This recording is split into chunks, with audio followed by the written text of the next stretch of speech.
우리 7월 온가족 새벽 예배를 어려운 가운데 시작합니다. 이렇게 현장에 나와서 예배드리는 여러분에게 하나님의 큰 은혜가 흘러넘치기를 주님의 이름으로 축복합니다. 또한 오늘도 실시간으로 영상으로 예배드리는 성도들 가운데도 하나님의 은혜가 흘러넘치기를 간절히 주님의 이름으로 축복합니다. 열왕기 말씀을 우리가 지난 수요일부터 이제 상고하기 시작을 했습니다. 열왕기서가 말하고 있는 그것은 시대의 암울함입니다. 아합이 얼마나 우상숭배를 저지르면서 이스라엘을 우상숭배의 나라로 점철시켰습니까? 근데 그 아들 아하시아도 아합이 죽은 후에 그도 우상숭배의 대명사가 되거든요. 하나님께서 진노하시죠. 그래서 참 어처구니 없이 다락 난간에서 떨어졌는데 이게 참 너무나 어처구니 없는 겁니다. 왕이 왜 다락을 올라갔으며 또 그 난간에서 왕이 떨어지는 이유가 뭡니까? 참 어처구니 없는 일이죠. 이런 말도 안 되는 일로 인해서 아하시아는 왕이 된 지 2년 만에 그는 죽고 결국 하나님의 그 재앙 심판에 그렇게 쓰러지고 마는 인생이 되고 마는 것을 볼 수가 있습니다.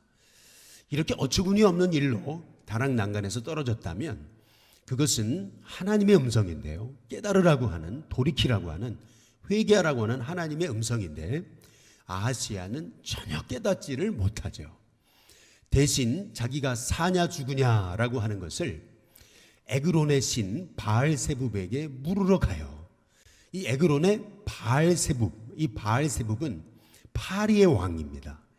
아니 물을 게 없어가지고 살아계신 하나님이 계신데 하나님의 민족으로 세워진 나라가 이 아하시아가 이 파리에게 물으러 간다라는 것, 이것은 너무나 어처구니 없는 일이잖아요. 그래서 하나님께서 엘리사를 통해서 이 아하시아의 종들에게 네가 물을 신이 없어서 그렇게 파리의 왕에게 가서 물으러 가느냐, 너가 정녕 네 그 누운 자리에서 일어나지 못할 거다라고 하는 그 하나님의 심판의 메시지를 듣게 하시는 것을 볼 수가 있거든요. 얼마나 이 열왕기 하에 이 시대가 암울했는지, 이러한 암흑의 시대에 하나님의 사람은 어떤 마음을 가지고 이 시대를 지나가야 되는지를 오늘 말씀하고 계시는 것이 열왕기 하의 말씀인 것입니다. 아하시아는 그 말, 바로 자기가 침상에서 결국 죽고 말 것이다 라고 했던 그 선지자가 누구냐라고 그 사자들한테 물으니까 그 종들이 하는 말이 털이 많고 그리고 허리에 가죽띠를 쪘습니다 라고 하는 말을 함과 동시에 아하시아는 그는 엘리야다 라고 이렇게 얘기하는 걸 볼 수 있거든요. 아하시아가 엘리야가 누군지를 정확히 알았던 것을 볼 수가 있는 거죠. 아마도 그는 엘리야의 명성을 들었고 또 그의 하나님의 그 역사를 알고 있었던 것이죠. 그러나 그럼에도 불구하고 그의 그 얄팍한 지식이 절대 그를 구원하지 못했던 것을 볼 수가 있습니다. 마찬가지로 이 시대에 그 많은 백성들이 하나님을 모르는 게 아니죠. 그러나 그 하나님을 찾지 않습니다. 하나님의 음성에 귀 기울이지 않죠.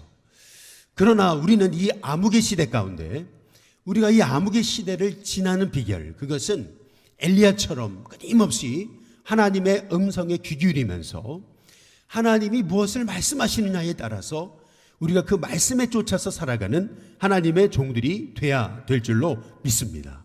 이 아하시아가 겪은 이 어처구니 없는 사건, 이 다락 난간에서 왕이 떨어졌단 말이에요. 아니 왜 다락 난간, 이 다락 위에 왕이 올라갔으며, 아니 그 장성한 사람이 다락 난간 위에서 떨어졌으며 또 그것 때문에 왜 왕이 죽게 됐느냐, 이것은 참 너무나 어처구니 없는 이제 일이거든요. 하나님은 이렇게 사건을 통해서도 말씀하신다라고 하는 것입니다. 끊임없이 하나님께서는 지금도 우리에게 말씀하고 계시는 것이거든요. 우리가 코로나를 만나면서 우리가 이 여러 상황과 사건을 바라보면서 내게 주시는 하나님의 음성이 무엇인지를 깨닫고 우리가 오히려 말씀 안에 서서 하나님의 음성에 청종함으로 이 암흑의 시대에 오히려 하나님의 말씀에 굳건히 서는 하나님의 종들이 될 수 있게 되기를 주님의 이름으로 축복합니다. 시대가 어둡다 보니까 이 엘리야의 생도들, 제자들도 얼마나 말씀에서 멀어졌는가라고 하는 것을 보여주는 것이 오늘 함께 읽으신 이제 말씀이거든요. 오늘 말씀의 배경이 되는 것은 엘리야가 하나님의 부르심의 날이 가까워서 하나님이 그를 죽음을 보지 않고 하늘로 승천하게 하시기로 작정을 하셨거든요. 이 엘리야의 제자들도 다 알고 있었습니다. 엘리야의 제자들도 엘리야가 곧 이제 하나님의 부르심을 받게 될 것임을 이제 알고 있었는데, 이 엘리야의 제자들은 엘리야가 곧 하나님께 부름받아 승천하게 되면은 그 암흑의 시대에 다음 사역을 바톤을 이어받을 그 주님의 그 영적인 그 사자가 없다라고 하는 것에 대해서 그들은 안타까움이 없었어요. 이 암흑의 시대 도대체 누가 빛을 밝히며 누가 이 암흑의 시대를 영적으로 이끌어갈까라고 하는 그러한 안타까움이 없었습니다. 우리나라 우리 민족에도 과거 어려운 때에 하나님의 종들을 일으키셨잖아요. 길선주 목사님을 일으키셨든지 뭐 수많은 하나님의 종들, 과거에 우리 한국 사회가 어려울 때마다 하나님이 귀한 믿음의 종들을 일으키셨던 거죠. 각 교회마다 공동체마다 기도의 용사들을 한 사람 한 사람 일으키셨던 거예요. 그래서 그 기도의 용사들이 불같이 뿜어내는 그 말씀을 통해서 교회가 정화되고 바로 서고 하나님의 음성을 들었던 것이거든요. 이 아합의 시대에, 아시아의 이 시대, 암흑의 시대, 열왕기 하에 이 암흑의 시대에 하나님의 말씀을 선포했던 그 불같은 사자가 엘리야였던 거거든요. 근데 이제 엘리야가 사라진다고 생각해 보시면 그 다음 세대는 누가 도대체 이끌어 가겠느냐는 거예요. 안타까움이 없었습니다. 엘리야가 지금 승천하게 되는 이러한 곧 하나님의 부르심을 받는 상황에서, 그러나 역시 하나님이 예비한 사람이 있으셨습니다. 전혀 뜻밖의 사람, 소몰든 사람, 농부였던 사람, 겉으로 봤을 때 굉장히 볼품없던 사람, 바로 엘리사를 하나님께서 그의 마음에 감동시키셔서 갈급함을 주시죠. 간절함을 주시는 거예요. 절박함을 주시는 겁니다. 그래서 엘리야가 승천하기 전에 엘리야가 하나님의 부르심이 가까웠다라고 하는 것을 깨닫고, 누구나 다 이제 임종의 날이 가깝게 되면은 과거에 젊었을 때 자기가 애쓰고 힘썼던 곳이 다 그리운 거거든요. 엘리야가 자기가 세웠던 그 베델에 있는 선지동산, 여리고에 있는 선지학교, 거기를 이제 돌아보려고 이제 거기로 하나님께서 나를 보내신다라고 말씀하시죠. 그때 혼자 가서 좀 하나님의 부르심도 생각하고 하나님의 부름 받기 전에 좀 이렇게 자기 혼자 있고 싶었었는데, 이 엘리사는 엘리야가 혼자 있도록 내버려 두지 않죠. 여기 열왕기 하에 보시면은 2장의 말씀에서 여기 2절에 보면은 엘리야가 엘리사에게 이르되 청하건대 이렇게 얘기하거든요. 청하건대. 이 얘기가 뭐냐면은 지금 엘리야가 엘리사에게 나 좀 혼자 있게 좀 내버려 둬라. 너는 여기 좀 머물라. 여호와께서 나를 베델로 보내시느니라. 여기 청하건대라고 하는 말씀 속에서 이 엘리야가 엘리사에게 간곡히 부탁하는 것을 볼 수 있어요. 내가 이제 하나님의 부르심을 받을 날이 얼마 안 남았으니까 나 좀 혼자 좀 있게 해달라. 이제 청하건대 이렇게 얘기해요. 너는 여기 좀 머물라. 나를 하나님께서 베델로 보내신다. 그런데 여기 열왕기하 2장 2절 끝에 부분에 보면은 엘리사가 얘기하잖아요. 내가 당신을 떠나지 않겠습니다. 하나님의 살아계심과 그리고 당신의 영혼이 살아있음을 두고 맹세합니다. 내가 절대 당신 안 떠납니다. 끝까지 이 엘리야를 붙들고 늘어지는 이 모습을 볼 수 있는 거거든요. 어떻게 보면은 사람 참 귀찮게 하는 사람이다라고 생각될지 모르지만 그것이 아닙니다. 이 엘리사의 간절함, 갈급함, 절박함을 보는 거예요. 과거에 제가 신학교에 들어갔을 때 우리 신학교 총장님께서 이제 마지막 은퇴하시기 전에 했던 설교가 지금도 기억이 나요. 그분이 은퇴하시고 곧 돌아가셨거든요. 근데 그분이 하셨던 말씀, 이제 기도의 무릎의 용사들이 하나 둘씩 사라지고 있는 이때에 이제 이 한국교회에 이 기도의 용사가 사라지면 누가 그 바톤을 이어받을지 그것이 참 두렵다고 했던 그 말씀이 아직도 생각이 납니다. 이 엘리야의 기도의 바톤을 누가 넘겨받아야 되는지, 이 암울한 이 시대 가운데 선지자의 생도들은 그러한 간절한 갈급함이 없었어요. 그러나 엘리사는 아니었던 거죠. 이 암흑의 시대 누가 도대체 하나님의 말씀을 이어받아서 이 바톤을 이어받아 이 어두운 시대를 밝힐까? 이 엘리사는 간절함이 있는 겁니다. 간절함으로 엘리야를 따라 붙으면서 결국 이 엘리야가 도대체 너가 뭘 원하느냐라고 했을 때 엘리사가 했던 말, 당신의 성령이 하시는 역사가 내게 갑절이나 있기를 원합니다. 내 힘으로는 이 암흑의 시대를 밝힐 수 없다는 것을 엘리사가 알고 당신의 성령이 하시는 역사가 내게 갑절이나 있기를 원합니다. 이 엘리사가 그렇게 간절히 부르짖는 것을 볼 수가 있거든요.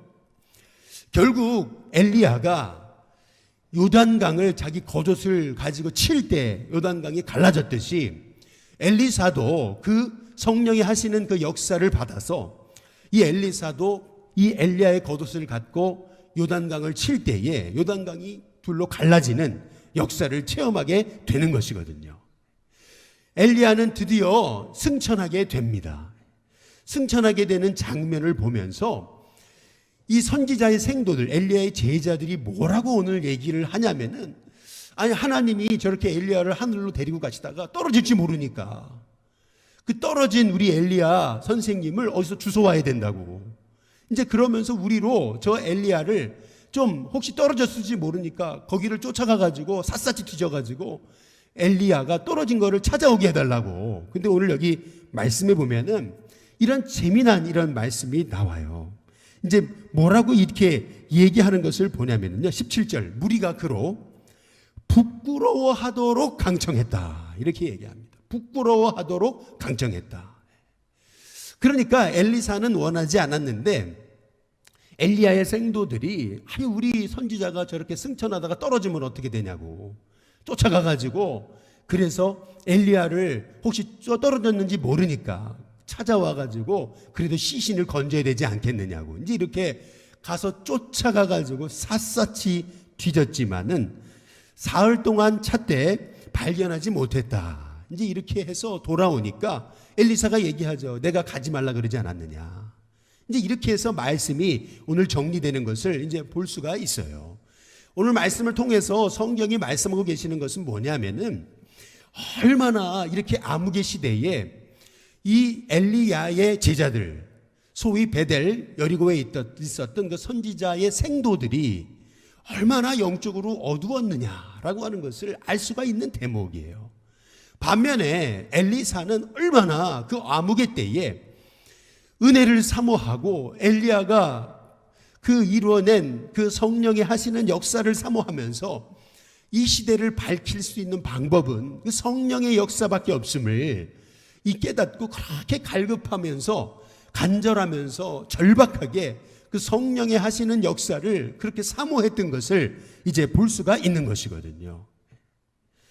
마찬가지입니다. 아무리 시대가 이렇게 어두움 가운데, 암흑 가운데, 절망 가운데 이렇게 이 시대가 무너지는 것 같아도 이렇게 하나님의 역사를 깨닫지 못하는 이 선지자 생도들이 있는 반면에 엘리사처럼 하나님께서 예비하시고 준비하셔서 시대와 열방을 향해 간절한 마음을 품고 시대를 살리기 위해 하나님이 예비하신 뜻밖의 사람이 있더라는 것입니다. 저는 그 하나님이 찾으시는 그 뜻밖의 사람이 저와 여러분 우리 일심교회가 될 수 있기를 주님의 이름으로 축복합니다. 여기서 알 수 있는 것은 뭐냐면 엘리사가 처음부터 능력의 사람이 아니었어요. 여기서 알 수 있는 거 있잖아요. 엘리사도 요단강 가르지 못했어요. 처음부터 한 거 아니에요. 엘리사도요, 소나 모으는 그런 농부에 불과했습니다. 그렇게 참 인간적으로 보면 연약한 종이었던 거죠. 이 엘리사가 얼마나 이 외모가 얼마나 이렇게 볼품이 없었던지 오늘 함께 읽지는 않았지만은 여기 열왕기하 2장에 보면은 23절에 엘리사가 베델로 올라갔을 때 작은 아이들이 그랬습니다. 작은 아이들. 그러니까 우리 어린아이라고 생각하는데 이 성경, 이 히브리어 원어는 뭐냐면 젊은 사람들입니다. 젊은 사람들이 뭐라고 그러냐면은 이 엘리사에게 얘기하죠. 대머리여 올라가라, 대머리여 올라가라. 이게 여기 보니까 그냥 한번 하는 얘기가 아니고 여기 23절에 보면 그를 조롱했다고 얘기하고 있습니다. 젊은 사람들이요 엘리사를 바라보면서 그의 외모를 보고 판단하고 정죄하고 조롱하는 겁니다. 이 대머리 같은 인간이야, 이 절로 꺼져라, 이제 이런 얘기잖아요.